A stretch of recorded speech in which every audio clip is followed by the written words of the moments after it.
ప్రథమ ఫలముల అర్పణము. మరియు మీరు ఆ రొట్టెలతో నిర్దోషమైన 7 ఏడాది మగ గొర్రె పిల్లలను, ఒక కోడెదూడను, 2 పెద్ద పొట్టేలను అర్పింపవలెను.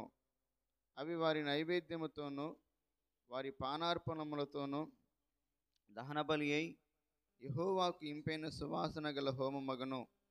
అప్పుడు మీరు మేకలలో ఒక పోతును పాప పరిహారార్థ బలిగా అర్పించి 2 ఏడాది గొర్రెపిల్లలను సమాధాన బలిగా అర్పింపవలెను. యాజకుడు ప్రథమ ఫలముల రొట్టెలతో వాటిని, ఆ 2 పొట్టేళ్లను యెహోవా సన్నిధిని అల్లాడింపవలెను. అవి యెహోవాకు ప్రతిష్ఠింపబడినవై యాజకునిదగును. ఆనాడే మీరు పరిశుద్ధ సంఘముగా కూడవలెను, చాటింపవలెను. అందులో మీరు జీవనోపాధి అయిన ఏ పనియు చేయకూడదు.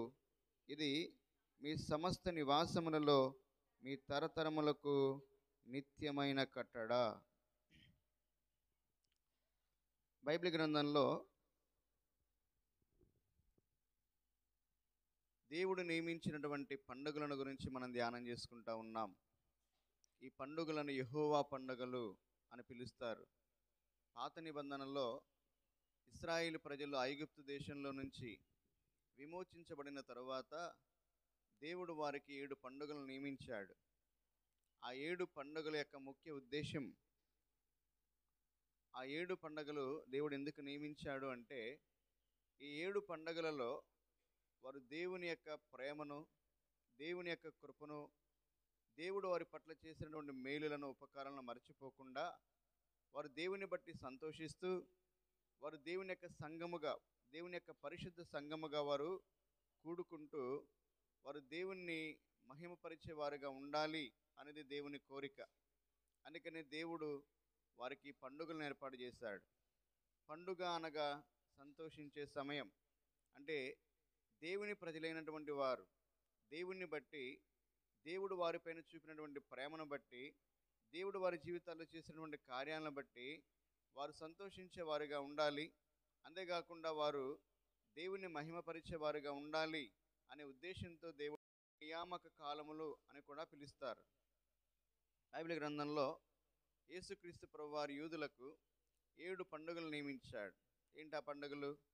మొట్టమొదటిగా పస్కా పండుగ, రెండవదిగా పులియని రొట్టెల లేక పొంగని రొట్టెల పండుగ, మూడవదిగా ప్రథమ ఫలముల పండుగ, నాలుగవదిగా పెంతెకొస్తు పండుగ, ఐదవదిగా బూరల పండుగ, ఆరవదిగా ప్రాయశ్చిత్తార్థ దిన పండుగ, ఏడవదిగా పర్ణశాలల లేక గుడారముల పండుగ.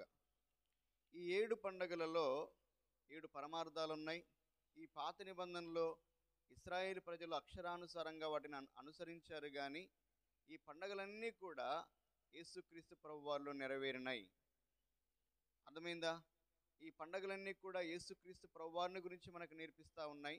ఆ యేసుక్రీస్తు ప్రభువారిని మనం ఎలా మహిమపరచాలో వాళ్ళు అక్షరానుసారంగా ఈ పండుగలను ఆచరించారు. మనం ఆత్మానుసారంగా ఈ పండుగలను ఆచరించి దేవుని మహిమపరిచే వారంగా, దేవునిలో సంతోషించే వారంగా ఉండాలి అనేది దేవుని కోరిక. పస్కా అనేటటువంటి పండుగ యేసుక్రీస్తు ప్రభువారి యొక్క శిలువ మరణానికి, విమోచనకు సాదృశ్యంగా ఉంది. రెండవదిగా పులియని రొట్టెల పండుగ. ఏ పండుగ? ఆ పస్కా పండుగ అయిపోయిన మరుసటి దినం నుంచి 7 రోజులు ఈ పండుగ చేయాలి. ఈ పండుగ యేసుక్రీస్తు ప్రభువారి యొక్క సమాధికి, అలాగే పరిశుద్ధమైనటువంటి జీవితానికి, అంటే యేసుక్రీస్తు ప్రభువారు పస్కా పండుగ మనకి విమోచనకు సాదృశ్యంగా ఉంటే, విమోచించబడినటువంటి మనము రక్షణలో కొనసాగటానికి ఈ పులియని రొట్టెల పండుగ సాదృశ్యంగా ఉంది. అలాగే ప్రథమ ఫలముల పండుగ యేసుక్రీస్తు ప్రభువారి యొక్క పునరుద్ధానానికి సాదృశ్యంగా ఉంది. యేసుక్రీస్తు ప్రభువారు మరణాన్ని జయించి తిరిగి లేచాడు. ఆయన పునరుద్ధానానికి ఈ ప్రథమ ఫలముల పండుగ సాదృశ్యంగా ఉంది. అయితే ఈరోజు పెంతెకొస్తు పండుగను మనం ధ్యానం చేసుకుందాం. పెంతెకొస్తు పండుగ దేనికి సాదృశ్యంగా ఉంది? ఈ పెంతెకొస్తు పండుగ ఎప్పుడు చేస్తారు? ఈ పెంతెకొస్తు పండుగను దేవుడు ఎందుకు చేయమన్నాడు? ఈ పెంతెకొస్తు పండుగ క్రొత్త నిబంధనలో దేనికి సాదృశ్యంగా ఉందో ఈరోజు మనం ధ్యానం చేసుకుందాం. ప్రథమ ఫలముల పండుగ అంటే ఏంటి చెప్పండి? ప్రథమ ఫలముల పండగలో ఇశ్రాయేలు ప్రజలు ఏం చేయాలి అంటే, వారికి దేవుడు అనుగ్రహించినటువంటి ఆ దేశములో వారి పంటలో మొదటి పనను వాళ్ళు ఏం చేయాలంట, తీసుకొని దేవుని యొక్క సన్నిధికి యాజకుని దగ్గరకు తీసుకొని రావాలి. ఆ పనను యాజకుడు ఏం చేయాలంటే దేవుని సన్నిధిలో దేవుడు దానిని అంగీకరించినట్లుగా దానిని అల్లాడించాలి అని అన్నాడు.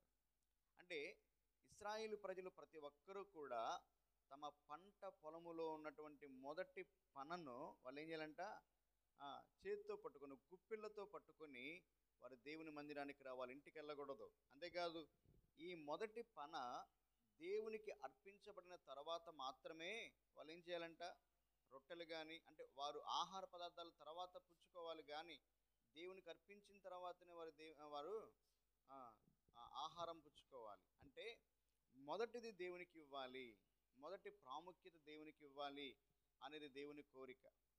జాగ్రత్తగా ఈ మాటను మనం ధ్యానం చేసుకున్నట్లయితే, ప్రథమ ఫలముల పండుగ దేనికి సాదృశ్యంగా ఉంది అంటే యేసుక్రీస్తు ప్రభువారి యొక్క పునరుద్ధానానికి సాదృశ్యంగా ఉంది. ఈ యేసుక్రీస్తు ప్రభువారి యొక్క పునరుద్ధానం ఎప్పుడు జరుగుతుంది? చదవండి, లేవీకాండం 23వ అధ్యాయం. లేవీకాండం 23వ అధ్యాయం 9, 10, 11 వచనాలు.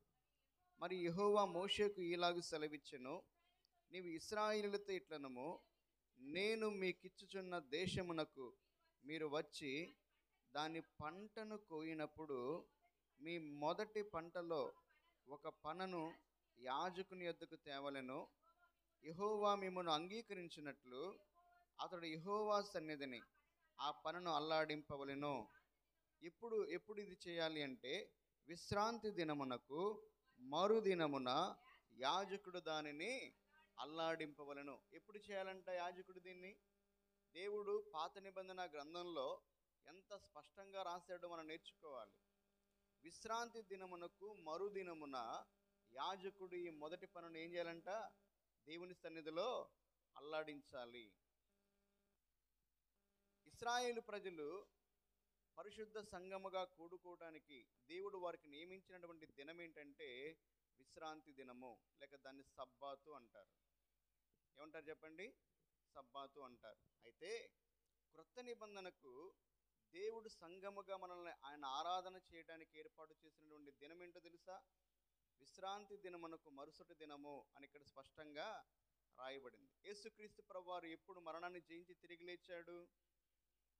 మనం సువార్తలో ధ్యానం చేసుకున్నట్లయితే ఆదివారమున వీళ్ళందరూ ఏం చేశారంట, యేసుక్రీస్తు ప్రభువారు సమాధి దగ్గరికి వెళ్ళినప్పుడు అప్పటికైనా మరణాన్ని జయించి తిరిగి లేచున్నాడు, సమాధి తెరవబడి ఉన్నది. కాబట్టి విశ్రాంతి దినమునకు మరుసటి దినమున ఈ మొదటి పనను దేవుని యొక్క సన్నిధిలో యాజకుడు ఏం చేయాలంట, అల్లాడించాలి. అలాగే యేసుక్రీస్తు ప్రభువారి యొక్క పునరుద్ధానము కూడా ఆదివారమున జరిగింది. కాబట్టి ఆదివారము ప్రభు దినముగా ఎంచబడింది. ఈ ఆదివారమున క్రొత్త నిబంధన సంఘముగా మనం ఏం చేస్తూ ఉన్నాం? ప్రభు యొక్క పునరుద్ధానాన్ని, ఆయన మరణాన్ని జయించి తిరిగి లేచినటువంటి, ఆయన మన కొరకే చేసినటువంటి ఆ గొప్ప రక్షణ కార్యాన్ని తలపోసుకుంటూ ఇప్పుడు క్రొత్త నిబంధన సంఘము ఆదివారమున దేవుని యొక్క సన్నిధిలో మనం ఆయన ఆరాధన చేయడానికి సమకూర్చబడతా ఉన్నాం. ఇది మనం గ్రహించుకోవాలి. కాబట్టి యూదులకు దేవుడు నియమించింది విశ్రాంతి దినము సబ్బాత్ అయితే, క్రొత్త నిబంధన సంఘానికి దేవుడు నియమించినటువంటి దినం ఏంటి చెప్పండి? ఆదివారము. అలాగే దానిని ప్రభువు దినము అని దేవుడు పిలిచాడు. అంతేకాదు, ఎందుకు ఈ మాట మరలా చెప్తున్నాను అంటే, ఇప్పుడు ఈ పెంతెకొస్తు పండుగ, దీనికి 3 పేర్లు ఉన్నాయి. దీన్ని పెంతెకొస్తు పండుగ అన్నాడు, కోత పండుగ అన్నాడు దేవుడు. ఏ పండుగ అంటే ఇది? కోత పండుగ లేక వారముల పండుగ అని పిలిచారు. ఎందుకు దీన్ని వారముల పండుగ అని పిలిచారు అంటే, యేసుక్రీస్తు ప్రభువారు పునరుద్ధానుడై తిరిగి లేచినటువంటి దినము మొదలుకొని ఖచ్చితంగా 7 వారాలు లెక్కించాలి. ఎన్ని వారాలు లెక్కించాలి? 7 వారాలు. వారానికి ఎన్ని రోజులు? 7 రోజులు. 7 ఏళ్ళు ఎంత? 49 రోజులు. ఈ 7 వారాలు లెక్కించిన తర్వాత ఆ 7 వారాల తర్వాతి దినం అంటే 50వ రోజున ఈ పండుగ జరగాలి. 50వ రోజున ఏం జరగాలంట? ఈ పెంతెకొస్తు పండుగను వారు జరిపించుకోవాలి. ఈ పెంతెకొస్తు పండుగ కూడా ఖచ్చితంగా ఆదివారం అనే వస్తుంది. ఎప్పుడు వస్తుంది చెప్పండి? యేసుక్రీస్తు ప్రభువారు ఎప్పుడు మరణించి తిరిగి లేచాడు అంటే విశ్రాంతి దినమునకు మరుసటి దినము అని క్రొత్త నిబంధనలో స్పష్టంగా రాయబడింది. అలాగే ఈ ప్రథమ ఫలముల పండగలో ఏమని చెప్పాడు దేవుడు? విశ్రాంతి దినమునకు మరుసటి దినమున అతడు మొదటి పంట పనను దేవుని యొక్క సన్నిధిలో అల్లాడింపవలెనని దేవుడు సెలవిచ్చాడు. ఈ పండుగ అయిపోయినటువంటి ఆ మరుసటి దినాన్ని లెక్కించుకొని ఖచ్చితంగా 7 వారాల తర్వాత రోజు అనగా 50వ రోజున ఈ పెంతకొస్తు పండుగను వారు జరిగించుకుంటారు. ఈ మాట మరలా చదవండి. 23వ అధ్యాయం 15వ వచనం. మీరు విశ్రాంతి దినమునకు మరునాడు మొదలుకొని, ఎప్పటి నుంచి లెక్కించాలంట? ఆదివారం నుంచి లెక్కించాలి. అల్లాడించు పనను మీరు తెచ్చిన దినము మొదలుకొని 7 వారములు లెక్కింపవలను. లెక్కకు తక్కువ కాకుండా 7 వారములు ఉండవలెను. 7వ విశ్రాంతి దినపు మరుసటి దినము మీరు 70 దినములు లెక్కించి యెహోవాకు క్రొత్త ఫలములతో నైవేద్యమును అర్పింపవలెను. అర్థమైందని నేను చెప్పే మాట? దేవుడు స్పష్టంగా అన్నాడు, విశ్రాంతి దినమునకు మరుసటి దినమున మీరు క్రొత్త ఫలములతో దేవుని సన్నిధిలోకి నైవేద్యములను అర్పింపవలెను అని అన్నాడు. కాబట్టి యేసుక్రీస్తు ప్రభువారు మరణాన్ని జయించి తిరిగి లేచినటువంటి ఆ పునరుద్ధాన దినము, ఆ మరుసటి దినము నుండి ఖచ్చితముగా 50వ దినమున దేవుడు తన యొక్క పరిశుద్ధాత్మను భూమి మీదకి పంపి దేవుడు తన ప్రజలను అభిషేకించాడు. మేడగదిలో యేసుక్రీస్తు ప్రభువారి యొక్క శిష్యులు, అలాగే ఆయన వెంబడించినటువంటి నమ్మకస్తున్నటువంటి కొంతమంది ప్రజలు వారు ప్రార్థిస్తూ దేవుని యొక్క వాగ్దానము కొరకై కనిపెట్టుకుంటూ ఉండగా బలమైనటువంటి అగ్ని వంటి గాలితో దేవుడు తన పరిశుద్ధాత్మ చేత వారిని అభిషేకించాడు మేడగదిలో. అది పెంతకొస్తు దినము. చెప్పండి. అంటే ఖచ్చితంగా ఇదే పండుగ రోజున దేవుడు తన ప్రజలను తన ఆత్మచేత అభిషేకించాడు. వారిని తన వాక్శక్తితో నింపాడు. వారిని తన ఆత్మ ద్వారా నడిపించడం అక్కడ ప్రారంభించాడు. అర్థమైందా? ఇది ఎప్పుడు జరిగిందంటే ఖచ్చితంగా ఆదివారమునే జరిగింది. వారు దేవుని యొక్క ఆత్మ అభిషేకాన్ని పొందుకొని ఆత్మచేత నింపబడి మొదటి వర్తమానం ప్రకటించబడినటువంటి రోజు అనేక మంది ఆ వాక్యం చేత గుర్చబడి ఇంచుమించు 3000 మంది వాక్యాన్ని అంగీకరించిన వారు రక్షించబడి సంఘముగా సమకూర్చబడినటువంటి రోజు కూడా ఈ ఆదివారమే. అందుకనే ఈ పెంతకొస్తు దినాన దేవుడు తన యొక్క ప్రజలను లేక అపోస్తులు అలాగే మేడగదిలో కనిపెట్టుకుంటున్నటువంటి కొంతమందిని దేవుడు తన ఆత్మచేత అభిషేకించి వారికి తన వాక్శక్తిని అనుగ్రహించి పేతురు నిలవబడి దేవుని యొక్క ఆత్మచేత నింపబడి దేవుని యొక్క సువార్తను ప్రకటిస్తూ ఉండగా అక్కడ ఇంచుమించు 3000 మంది రక్షించబడి సంఘముగా చేర్చబడ్డారు. అంటే సంఘము ఆవిర్భావము కూడా ఎప్పుడు జరిగింది చెప్పండి? ఆదివారమున, విశ్రాంతి దినము మరుసటి దినము. అంటే పాత నిబంధనలో దేవుడు ఏదైతే కాలాలను నియమించాడో, పరిశుద్ధ సంఘముగా వారిని ఎలాగైతే కూడుకోమన్నాడో, క్రొత్త నిబంధనలో దేవుడు తన ఆత్మ ద్వారా ఈ వాగ్దానం ఎలా నెరవేర్చాడో మనం నేర్చుకోవచ్చు. సరే, ఈ వారముల పండుగలో ఏం చేయాలి? అసలు దీన్ని వారముల పండుగ అని ఎందుకంటారు? చదవండి. నిర్గమాకాండం 23వ అధ్యాయం. నిర్గమాకాండం 23వ అధ్యాయం 15-16 వచనాలు, లేకపోతే 14 నుంచి చదవండి. సంవత్సరమునకు 3 మారులు వారు నాకు పండుగను ఆచరింపవలెను. పులియని రొట్టెల పండుగను ఆచరింపవలెను.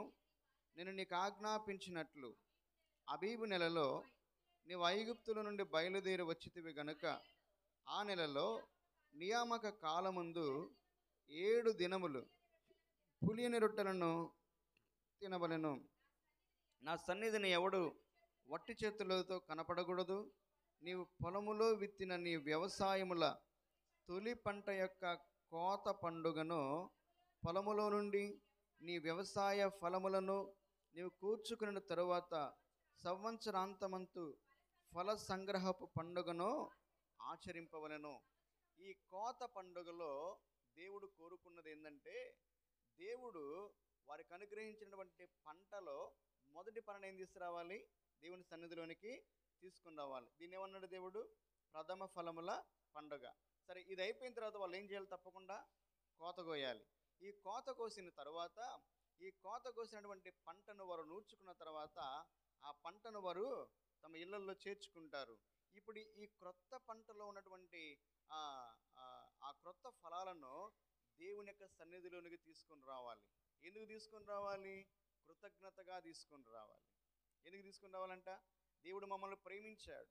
దేవుడు తన కృపను బట్టి వాగ్దాన దేశంలో మమ్మల్ని చేర్చుకున్నాడు.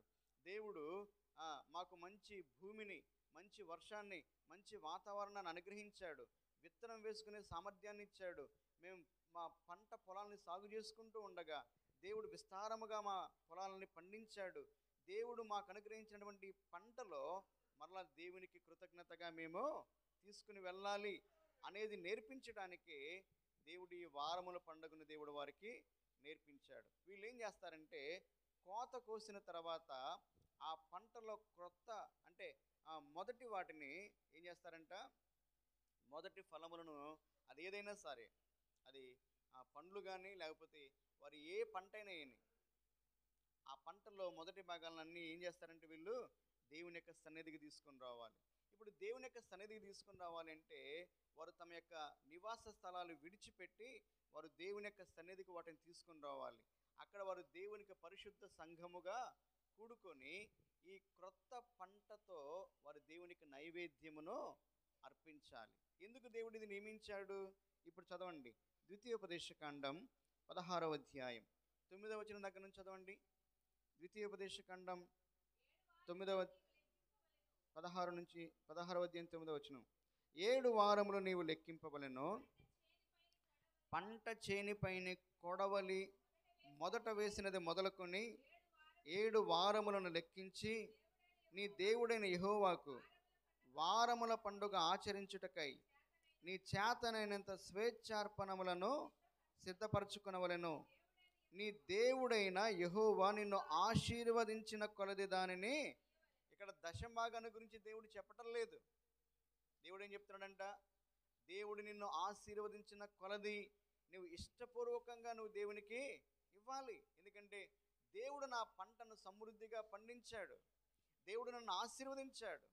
దేవుడు నేను నా కుటుంబం పోషించబడటానికి వీలు కలిగజేశాడని దేవుడు చేసినటువంటి మేలును బట్టి, కృపను బట్టి సంతోషిస్తూ, దేవుణ్ణి ప్రేమిస్తూ కృతజ్ఞతగా ఏం చేయాలంట?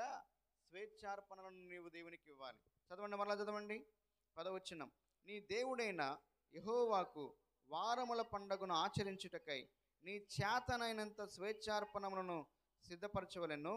నీ దేవుడైన యెహోవా నిన్ను ఆశీర్వదించిన కొలది దానిని నీయవలెను. అప్పుడు నీవును, నీ కుమారుడును, నీ కుమార్తెయును, నీ దాసుడును, నీ దాసియును, నీ గ్రామములోనున్న లేవీయులను, నీ మధ్యనున్న పరదేశులను, తల్లిదండ్రులు లేని వారును, విధవరాండ్రును, నీ దేవుడైన యెహోవా తన నామమునకు నివాస స్థానముగా ఏర్పరచుకున్న స్థలమున నీ దేవుడైన యెహోవా సన్నిధిని సంతోషింపవలెను. నీవు ఐగుప్తులో దాసుడవై ఉండిన సంగతి జ్ఞాపకము చేసుకుని ఈ కట్టడలను ఆచరించి జరుపుకునవలెను. ఈ మాట ఎందుకు దేవుడు వాడతాడో తెలుసా? ఒకప్పుడు ఐగుప్తు దేశంలో ఏమీ లేని వారై ఉన్నారు. మీరు ఐగుప్తు దేశంలో మీరు బానిసలుగా, దాసులుగా ఉన్నారు.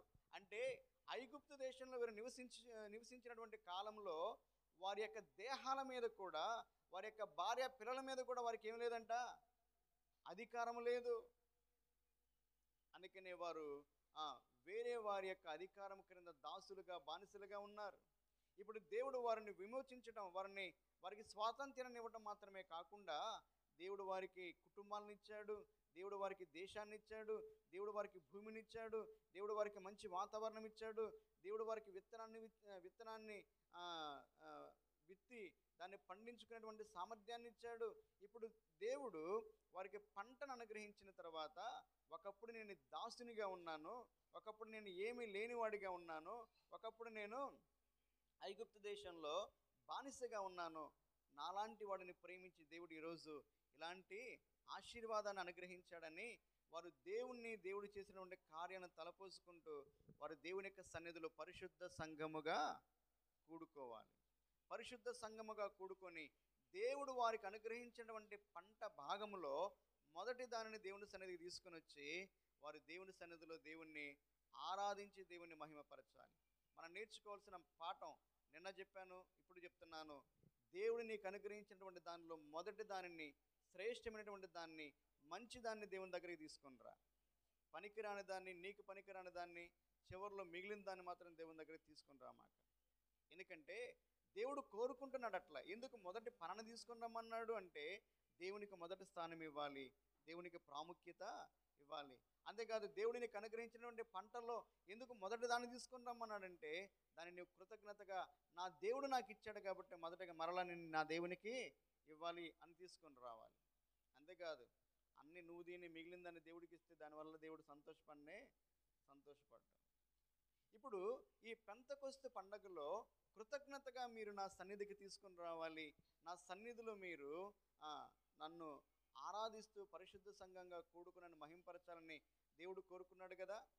అయితే కొంతమంది దేవుడు చేసినటువంటి మేలును మర్చిపోయి దేవునికి కృతజ్ఞతలు చెల్లించరు. అలా మర్చిపోకుండా ఉండాలి అని ఇశ్రాయేలు ప్రజలు దేవుని ప్రేమను, దేవుడు చేసిన కార్యాలను మర్చిపోకుండా ఉండాలని దేవుడి వారముల పండగను వారికి నియమించాడు. అమ్మా, ఈరోజు మనము కూడా దేవుని మర్చిపోకూడదు. దేవుడు మన మీద చూపించినటువంటి ప్రేమను, కనికరాన్ని మర్చిపోకూడదు. దేవుడు మన పట్ల చేసిన కార్యాలను మర్చిపోకూడదు. అన్నీ బాగున్నప్పుడు దేవుడు గొప్పవాడని, కొన్ని సమస్యలు వచ్చినప్పుడు ఏం దేవుడులే అని చెప్పి నిష్ఠూరపడకూడదు. అర్థమైందా? యోబు లాంటి ఆత్మీయ జీవితాన్ని మనం కలిగి ఉండాలి. హబక్కూకు లాంటి ఆత్మీయ జీవితాన్ని మనం కలిగి ఉండాలి. దావీదు లాంటి ఆత్మీయ జీవితాన్ని మనం కలిగి ఉండాలి. ఏది ఉన్నా లేకపోయినా యెహోవా ఇచ్చిన, యెహోవా తీసుకుని పోయిను. అలాంటి ఉన్నతమైనటువంటి ఆత్మీయ జీవితానికి మనం రావాలి.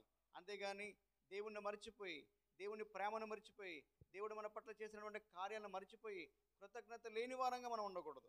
బైబిల్ గ్రంథాలు అలాంటి వాళ్ళు కొంతమంది ఉన్నారు. లూకా సువార్త 12వ అధ్యాయం 15వ వచనాన్ని మనం చదువుకున్నట్లయితే అక్కడ ఒక ధనవంతునికి అతని భూమి సమృద్ధిగా పండెను.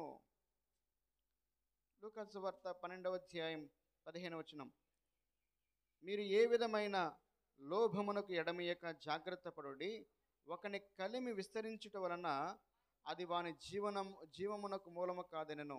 మరియు ఆయన వారితో ఈ ఉపమానము చెప్పెను, ఒక ధనవంతుని భూమి సమృద్ధిగా పండెను. అప్పుడు అతడు, నా పంట సమకూర్చుకున్నటకు నాకు స్థలము చాలదు గనుక నేనేమి చేతునని తనలో తాను ఆలోచించుకొని, నేను ఇలాగ చేతును, నా కుట్లు విప్పి వాటికంటే గొప్ప వాటిని కట్టించి అందులో నా ధాన్యమంతటిని, నా ఆస్తిని సమకూర్చుకొని, నా ప్రాణమా అనేక సంవత్సరములకు విస్తారమైన ఆస్తి నీకు సమకూర్చబడి ఉన్నది, సుఖించుము, తినుము, త్రాగుము, సంతోషించుదమని చెప్పుకుందని అనుకునేను. ఇక్కడ ఒక ధనవంతునికి తన భూమి విస్తారంగా పండింది. అయితే ఈ ధనవంతుడు దేవుడు తన భూమిని విస్తారంగా పండించడానికి కృప చూపించిన విషయాన్ని మర్చిపోయి ఆయన ఏమనుకున్నాడంట, నా ప్రాణమా తినుము, తాగుము, సుఖించుము.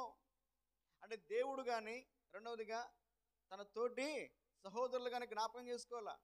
వారముల పండుగలో జ్ఞాపకం చేసుకోవాల్సింది మొదటిగా దేవుణ్ణి, రెండవదిగా పరదేశులైనటువంటి వారిని, తల్లిదండ్రులు లేనటువంటి వారిని, విధవరాలను జ్ఞాపకం చేసుకొని సంతోషంగా దేవుని పేరట వారికి సహాయం చేయాలని దేవుడు నియమించాడు. దేవునికి ఇవ్వడం మాత్రమే కాదమ్మా, మిగిలిన వాటిని ఏం చేయాలంట, లేనటువంటి వారికి తమ పంట భాగంలో కొంత వారికి సహాయమో చేయాలి. అందుకనే కదా రూతు, నయోమి ఎందుకు పోషించబడ్డారు? దేవుడు ఏర్పాటు చేసినటువంటి పద్ధతిని బట్టే. అర్థమైందా? కాబట్టి దేవునికి ఇవ్వాలి, అలాగే భూమి మీద లేనటువంటి నీ తోటి సహోదరులకు కూడా ఇవ్వాలి. ఈ వ్యక్తి జీవితంలో దేవుడు చేసినటువంటి మేలు మర్చిపోయాడు, దేవుని మర్చిపోయాడు, తన తోటి సహోదరుని కూడా మర్చిపోయాడు. పంట ఆయనదే కావచ్చు, పొలం ఆయనదే కావచ్చు, కుట్లు ఆయనవే కావచ్చు. నా ప్రాణమా తినుము, తాగుము, సుఖించుము అని అంటున్నాడు. కానీ ప్రాణం ఎవరిది చెప్పండి? నీ దేహం నీది కాదు, నీ ప్రాణం నీది కాదు, నీ ఆత్మ నీది కాదు. నీ ఆత్మ దేవుని, నీ దేహము, నీ ప్రాణము, నీ ఆత్మ దేవుని చేతిలో ఉన్నాయి. ఈ రోజుల్లో చాలామంది నా జీవితం నా ఇష్టం ఉన్నట్లుగా బ్రతుకుతూ ఉన్నారు. ఇష్టానుసారంగా తినటం, ఇష్టానుసారంగా త్రాగటం, ఇష్టానుసారంగా జీవించడం, లెక్కలేని విధంగా బ్రతుకుతూ ఉన్నారు. జాగ్రత్త సుమా. భూమి మీద ఈరోజు నువ్వు బ్రతుకుతున్నటువంటి జీవితం అది దేవుడు నీకు పెట్టినటువంటి భిక్ష. ఈరోజు నువ్వు పీలుస్తున్నటువంటి ఊపిరి కూడా దేవుడు నీకు ఇస్తున్నటువంటి కృపే.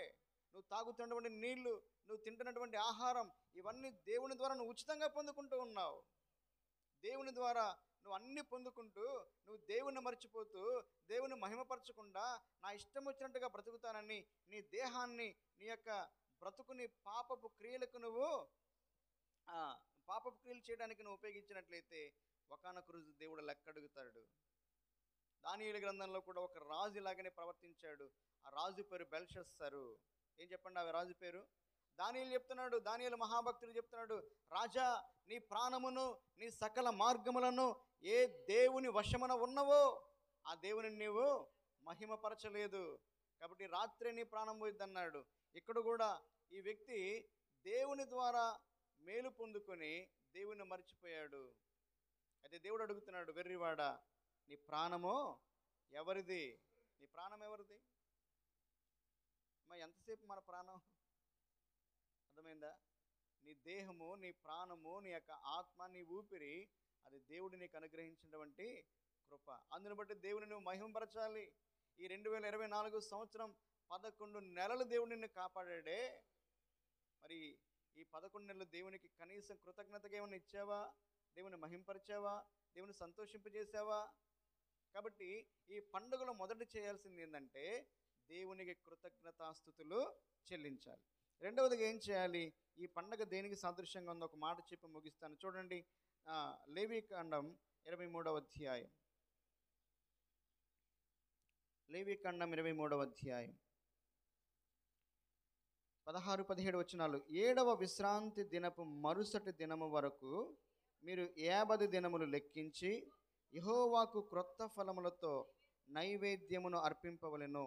మీరు మీ నివాసములలో ఉండి తూములో 2/10వ వంతు పిండి గల 2 రొట్టెలను అల్లాడింపవలను. అల్లాడించు అర్పణముగా తేవలను. వాటిని గోధుమ పిండితో చేసి పులియబెట్టి కాల్చవలను. అది యెహోవాకు ప్రథమ ఫలముల అర్పణము. ఇప్పుడు వీళ్ళంట ఇంట్లో ఏం చేయాలంట? మందిరానికి వెళ్ళక ముందు గోధుమ పిండిని పులియ చేసి 2 రొట్టెలను, ఎంతకుముందేమో పులియని రొట్టెలు చేయమన్నాడు, ఇప్పుడేమో పులిసి పిండిని పులవబెట్టి రొట్టెలు చేయమన్నాడు. ఎన్ని రొట్టెలు కావాలంట దేవునికి? చెప్పండి, ఎన్ని రొట్టెలు కావాలంట? 2 రొట్టెలు కావాలి. ఎందుకంటే వేసేకి 2 రొట్టెలు. అది కూడా ఏం చేయమన్నాడు దేవుడు? గోధుమ పిండిని పులియబెట్టిన తర్వాత ఆ రొట్టెలు చేసుకొని దేవుని సన్నిధికి తీసుకున్నామని. ఈ 2 రొట్టెలు దేనికి సాదృశ్యంగా ఉన్నాయంటే క్రొత్త నిబంధన సంఘము అనగా కేవలం యూదులు మాత్రమే కాదు, యూదులు, అన్యులు వీరందరూ కూడా దేవుని కృప ద్వారా రక్షించబడి సంఘముగా సమకూర్చబడ్డారు. ఒక రొట్టె యూదులకు సాదృశ్యంగా ఉంటే ఒక రొట్టె అన్యులమైనటువంటి మనకు సాదృశ్యంగా ఉంది. ఇప్పుడు యేసుక్రీస్తు ప్రభువారు నమ్ముకున్నటువంటి వారికి యూదుడని గ్రీసు దేశస్థుడని భేదమేమీ లేదు. కాబట్టి సంఘము అనగా యూదులు, అన్యులు వీరందరూ కూడా దేవుని యొక్క కృప చేత రక్షించబడి పరిశుద్ధ సంఘముగా సమకూర్చబడ్డారు. ఎఫ్సీలకు రాసిన పత్రిక 2వ అధ్యాయంలో ఈ మాటలు రాయబడి ఉన్నాయి. అర్థమైందా? కాబట్టి 2 రొట్టెలు, ఒక రొట్టె యూదులకు సాదృశ్యంగా ఉంటే ఒక రొట్టె దేనికి సాదృశ్యంగా ఉందండి? అన్యులమైన మనకు. ఈ 2 రొట్టెలు ఎక్కడికి వచ్చినాయి అంట?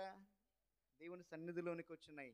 అలాగే ఒకప్పుడు అన్యులం మనం, కానీ దేవుని కృప చేత ఈరోజు మనము కూడా దేవుని యొక్క సన్నిధిలో దేవుని ఆరాధించేటటువంటి భాగ్యాన్ని పొందుకున్నాం. రెండవదిగా దేవుడు దాన్ని పులియబెట్టమన్నాడు. ఏం చేయమన్నాడంట? ఏం చేయమన్నాడు? పులియబెట్టమన్నాడు. ఎందుకు పులియబెట్టమన్నాడు? మీరు తర్వాత ధ్యానం చేసుకోండి. మత్తయి సువార్త 13వ అధ్యాయం 33వ వచనంలోనో, లూకాసు వార్త 13వ అధ్యాయం 21వ వచనంలోనో యేసుక్రీస్తు ప్రభువారు 2 ఉపమానాలు చెప్పాడు. పరలోక రాజ్యము ఒక స్త్రీ తన పిండిని తీసుకుని కుండలో దాచిపెట్టినటువంటి పుల్లని పిండిని పోలి ఉన్నది అని అన్నాడు. అంటే పరలోక రాజ్యాన్ని లేక సంఘాన్ని దేవుడు దేనితో పోల్చాడంటే పులియబెట్టినటువంటి పిండితో పోల్చాడు. మనం చెప్పాను, పులిసినటువంటి పిండికి ఒక లక్షణం ఏంటంటే అది ఉప్పొంగుతుంది, అది వ్యాప్తి చెందుతుంది. ఏం చేస్తుందంట? అదేం చేస్తుంది చెప్పండి? త్వరగా వ్యాప్తి చెందుతుంది. అలాగే సంఘము త్వరగా వ్యాప్తి చెందేటటువంటి కృపను దేవుడు అనుగ్రహించాడు. ఎక్కడో యెరూషలేములో దేవుని యొక్క ఆత్మచేత ప్రారంభించబడినటువంటి సంఘము ఈరోజు ప్రపంచ నలుమూలలా వ్యాప్తి చెందింది. అవునా కాదా? అలాగా పులియని రొట్టె ఎలాగైతే అది పొంగుతుందో, అలాగే దేవుని యొక్క సంఘము అది చిన్నగా ప్రారంభించబడి నేటి ప్రపంచ నలుమూలలా విస్తరించింది. దానికి సాదృశ్యంగా దేవుడు ఏం చేశాడంటే, ఆ పాత నిబంధన కాలంలోనే దేవుడు ఇశ్రాయేలు ప్రజలకి కట్టడను నియమించాడు. రెండవదిగా మనం చూసుకున్నట్లయితే ఈ పెంతెకొస్తు పండగలో వాళ్ళు ఏం చేయాలి? కోత కోసి ఆ పంటను ఇళ్ళలోకి చేర్చుకొని దానిని దేవుని యొక్క సన్నిధిలోనికి అర్పణగా తేవాలి. ఇప్పుడు కోత అంటే దేనికి సాదృశ్యంగా ఉంది? చూడండి, ఒక్క మాట చదువుకుందాం. కోత అంటే మత్తయి సువార్త 9వ అధ్యాయం, మత్తయి సువార్త 9వ అధ్యాయం 36, 37, 38 వచనాలు. ఆయన సమూహములను చూచి వారు కాపరి లేని గొర్రెల వలె విసికి చెదరియున్నందున వారి మీద కనికరపడి, కోత విస్తారమే కానీ పనివారు కొద్దిగా ఉన్నారు గనుక కోతకు పనివారిని పంపుమని కోత యజమానుని వేడుకునుడని తన శిష్యులతో చెప్పాను. ఆనాటి కాలంలో అక్షరానుసారంగా వారు పంటలో కోతను కోసుకొని వచ్చారు. ఆత్మీయంగా కోత అంటే ఏంటో తెలుసా? నశించిపోతున్నటువంటి ఈ ప్రజలే దేవుని దృష్టిలో కోత. కోత యజమానుడు అంటే మన ప్రభువు. ఈ కోతను కోసేటటువంటి పనివారు అంటే దేవుని యొక్క సేవకులు. ఈ దేవుని యొక్క సేవకులు కొడవలి అంటే కోత ఎట్లా కోస్తారమ్మా? కొడవలతోనే కోసేది. అలాగే దేవుని యొక్క సేవకులు సువార్త అనేటటువంటి కొడవలను చేతపట్టుకొని యేసుక్రీస్తు ప్రభువు యొక్క శిలువ, మరణ, పునరుద్ధరణల గురించి సువార్త ప్రకటిస్తూ ఉండగా ఆ సువార్తను అంగీకరించినటువంటి వారు రక్షించబడి సంఘంలో చేర్చబడతారు. ఈ కోత కోసినప్పుడు ఎలాగైతే యజమానుడు దాన్ని ఇంటిలోనికి తీసుకొచ్చుకొని దాచుకుంటాడో, అలాగే సువార్త ప్రకటించబడి ఆ సువార్త ద్వారా రక్షించబడినటువంటి వారు ఏం చేయబడతారంటే సంఘములో చేర్చబడతారు. అందుకనే కోత అనగా ఇక్కడ అర్థం ఏంటంటే నశించిపోతున్నటువంటి ప్రజలు. కోత కోసేటటువంటి పనివారు దేవుని యొక్క సేవకులు. కోత కోసేటటువంటి కొడవలి దేనికి సాదృశ్యంగా ఉందంటే దేవుని యొక్క సువార్తకు సాదృశ్యంగా ఉంది. ఈ ఒక్క మాట చదువుకొని ముగించుకుందాం. యోహాను సువార్త 4వ అధ్యాయం, యోహాను సువార్త 4వ అధ్యాయం 34, 35 వచనాలు చదవండి. యేసు వారిని చూచి, నన్ను పంపిన వాని చిత్తము నెరవేర్చుటయు ఆయన పని తుదముట్టించుటయు నాకు ఆహారమునై ఉన్నది. ఇంకా 4 నెలలైన తర్వాత కోతకాలము వచ్చునని మీరు చెప్పుదురు కదా. ఇదిగో మీ కన్నులెత్తి పొలములను చూడుడి, అవి ఇప్పుడే తెల్లబారి కోతకు వచ్చి ఉన్నవని మీతో. యేసుక్రీస్తు ప్రభువారు సమరయ స్త్రీకి సువార్తను ప్రకటించి ఆమె రక్షణకు కారణమయ్యాడు. ఆయన వారికి మాదిరిని చూపిస్తూ ఉన్నాడు.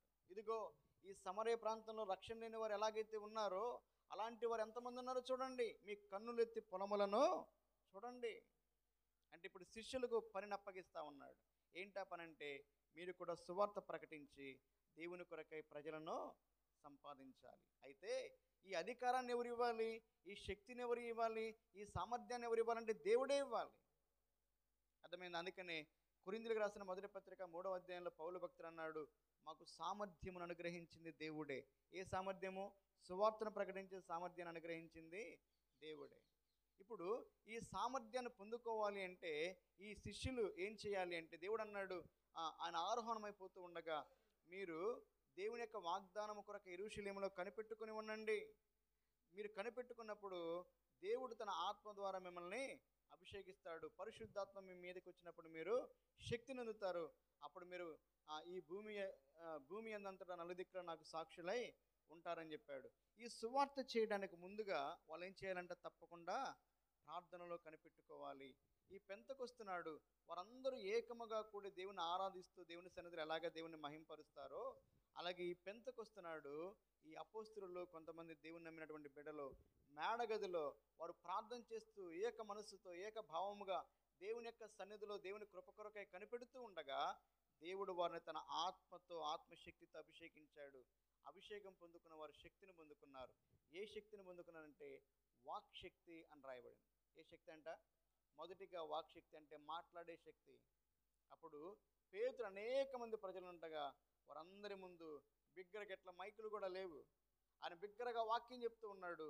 ఆ ఆత్మచేత నింపబడి వాక్యం చెప్పినప్పుడంట యేసుక్రీస్తు ప్రభు వారిని చేతులారా అపార్థం చేసుకుని సిలువ వేసినటువంటి వారే అయ్యలారా మా ప్రభువుని మేమే సిలువేసుకున్నాం, ఇప్పుడు మేమేం చేయాలి? ఘోర పాపం చేశామంటే ఆయన అంటున్నాడు పేతురు భక్తుడు, "ఆ, మీరు యేసుక్రీస్తు ప్రభు వారిని అంగీకరించినటువంటి మీరు పాప క్షమాపణ పొందమని చెప్పాడు." చదవండి ఆ మాటలు.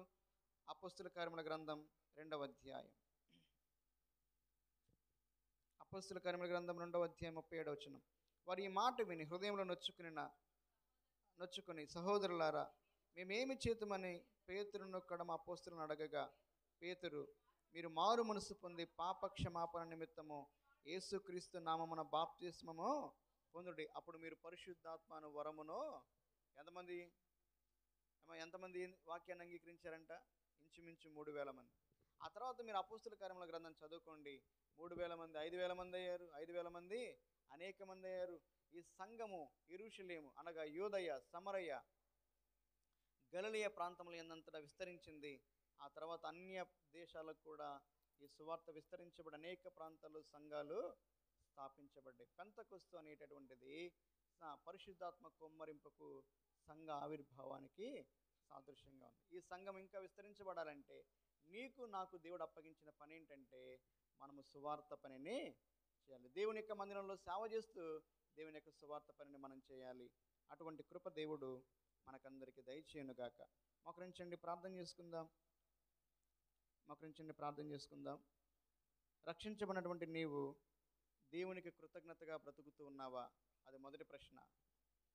రక్షించబడినటువంటి నీవు దేవునికి నమ్మకంగా ఇస్తా ఉన్నావా? అది రెండవ ప్రశ్న. రక్షింపబడినటువంటి నీవు దేవుని సన్నిధిలో దేవుని మహింపరుస్తూ ఆరాధిస్తూ ఉన్నావా? అది మూడవ ప్రశ్న. రక్షించబడినటువంటి నీవు దేవుని యొక్క సువార్త ప్రకటిస్తూ నశించిపోతున్నటువంటి వారిని దేవుని కొరకే సంపాదిస్తూ ఉన్నావా? ఇది నాలుగవ ప్రశ్న. ఈ పెంతెకొస్తు పండుగ ఇదే మనకు నేర్పిస్తూ ఉంది. ఒకవేళ 4 మాటలు చెప్పాను, దేవుని సన్నిధిలో తీర్మానం చేసుకుందాం. మనం కూడా నీ పని చేస్తానయ్యా, ఒక్కరినైనా నీ కొరకే సంపాదిస్తానయ్యా. ఇప్పటిదాకా నీకు నేను కృతజ్ఞతగా లేను ప్రభువా, నీ కృతజ్ఞతగా జీవిస్తాను. నా జీవితంలో ప్రతి దానిలో మొదటి దాన్ని నీకు తీసుకొస్తానయ్యా, మొదటిది నీకు ఇస్తాను ప్రభువా. ఆశీర్వదించిన కొలది ఇవ్వమన్నారయ్యా. ప్రార్థన చేసుకుందాం. ప్రేమ నమ్మకం కలిగిన ప్రియా పరలోకపు తండ్రి, మీకు లెక్కలేని స్థుతులు స్తోత్రాలు చెల్లించుకుంటున్నాను దేవా. పెంతెకొస్తు పండుగను గురించి క్లుప్తంగా ధ్యానం చేసుకోవడానికి కృపనిచ్చినందుకే నీకు వందనాలు. మోకరించినటువంటి ప్రతి ఒక్క బిడ్డను పేరు వరుసను దర్శించి దీవించండి ప్రభువా.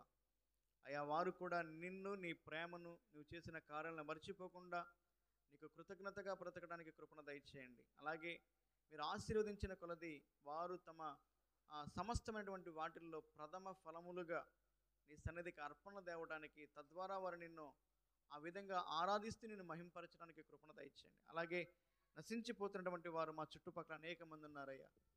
కొద్ది మందినైనా ప్రార్థనాపూర్వకంగా నీ సువార్తను ప్రకటించి వారిని నీ దగ్గరికి తీసుకుని రావడానికి అటువంటి శక్తిని, సామర్థ్యాన్ని మా ప్రియులు సహోదరులకు అందరికీ మీరు అనుగ్రహించండి. మాకు మీ యొక్క కృపను బట్టి అనుగ్రహించమని యేసుక్రీస్తు అతి పరిశుద్ధమైన నామంలో అడిగి పెట్టుకుని ప్రార్థించుకుంటున్నాను తండ్రి. ఆమేన్. మన తండ్రి అయిన దేవుని యొక్క